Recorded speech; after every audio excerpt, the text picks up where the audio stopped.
कहानी है 1938 की। कैरली नाम के एक आदमी की हंगेरियन आर्मी में, और वो उस कंट्री का बेस्ट पिस्टल शूटर था।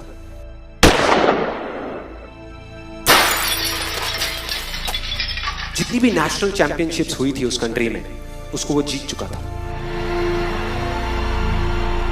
और सबको ऑलमोस्ट कंफर्म था कि 1940s में जो ओलंपिक्स होने वाले हैं उसमें गोल्ड मेडल कैरली को ही मिलेगा। और उसने सालों से ट्रेनिंग करी थी। उसका एक ही सपना था, एक ही फोकस था कि मुझे अपने इस हाथ को दुनिया का बेस्ट शूटिंग हैंड बनाना है, बेस्ट बनाना है, बेस्ट बनाना है। और वो कामयाब हो गया, उसने बना लिया बेस्ट शूटिंग हैंड। सिर्फ 2 साल का फर्क था। 1938 में एक आर्मी का ट्रेनिंग कैंप चल रहा था। क्योंकि वो आर्मी में था तो एक एक्सीडेंट हो गया। उसके उसी हाथ में जिससे उसने गोल्ड मेडल जीतना था, उसमें एक हैंड ग्रेनेड फट गया और वो हाथ चला गया। जो उसका सपना था, जो फोकस था, सब खत्म।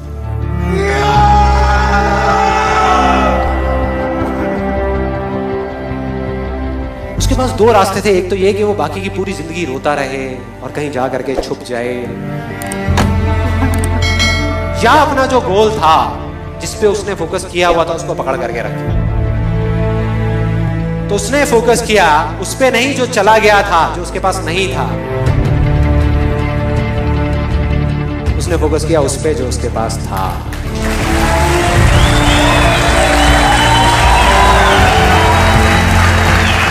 जो उसके पास था, और क्या था उसके पास में?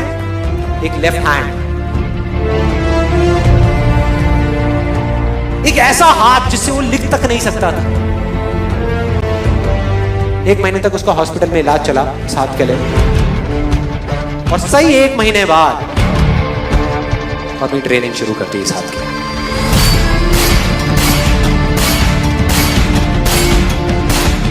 ट्रेनिंग के 1 साल बाद, मतलब कि 1939 में वो वापस आया। नेशनल चैंपियनशिप्स हो रही थी वहीं पे हंगरी में, और बाकी भी बहुत सारे पिस्टल शूटर्स थे वहां पर। उन्होंने जा करके उसको कांग्रेचुलेट किया। कहा कि यार देखो, ये होता है जज्बा, ये होती है स्पोर्ट्समैन स्पिरिट, कि इतना सब कुछ होने के बाद भी तुम यहां पर आए हो हमको देखने के लिए और हमारा हौसला बढ़ाने के लिए। किसी को नहीं पता था कि वो 1 साल से अपनी ट्रेनिंग कर रहा था लेफ्ट हैंड की। और उसने जवाब दिया, मैं यहां पर तुम्हारा हौसला बढ़ाने नहीं आया, तुम्हारे साथ कॉम्पीट करने आया हूं, तुमसे लड़ने आया हूं, तैयार हो जाओ। और कंपटीशन हुआ। बाकी सब वहां पर जितने भी लोग थे वो कॉम्पीट कर रहे थे अपने बेस्ट हैंड से। ये कॉम्पीट कर रहा था अपने ओनली हैंड से, ओनली हैंड से। कौन जीता? The man with the only hand, Kairali जीत गया। लेकिन वो यहां नहीं रुका।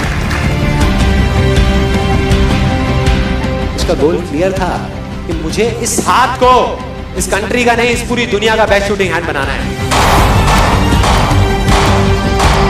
उसने अपना सारा फोकस उठा करके डाला 1940 पे, जब ओलंपिक्स होने वाले थे। लेकिन 1940s के ओलंपिक्स कैंसिल हो गए वर्ल्ड वॉर की वजह से।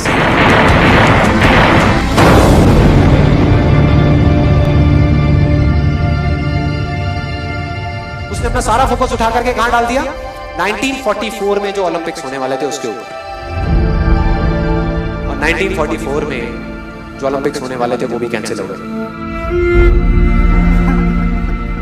वर्ल्ड वॉर की वजह से। फिर से कैंसिल।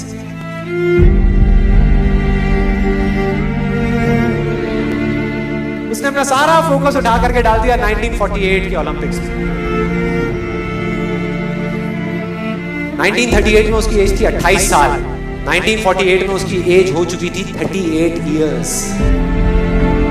और जो यंगर जो प्लेयर्स आते हैं निकल करके, उनसे कॉम्पीट करना मुश्किल होता चला जाता है। लेकिन मुश्किल नाम का ये वर्ड था ही नहीं उसकी डिक्शनरी में। वो गया, पूरे वर्ल्ड के बेस्ट शूटर्स आए हुए थे जो अपने बेस्ट हैंड से कॉम्पीट कर रहे थे, और ये अपने ओनली हैंड से कॉम्पीट कर रहा था। और कौन जीता? The man with the only hand.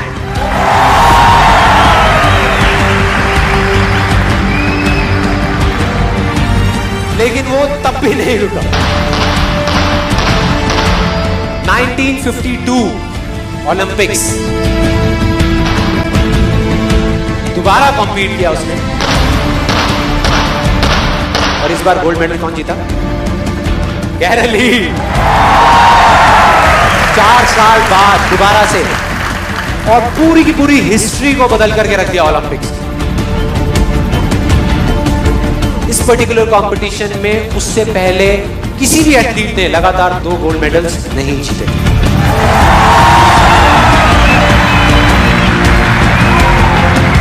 अब किसी भी लूजर के पास चले जाओ, उसके पास लिस्ट होगी बहानों की कि मैं इस वजह से फेल हुआ अपनी लाइफ में, इस वजह से मैं कुछ नहीं कर पाया। बहुत लंबी लिस्ट है।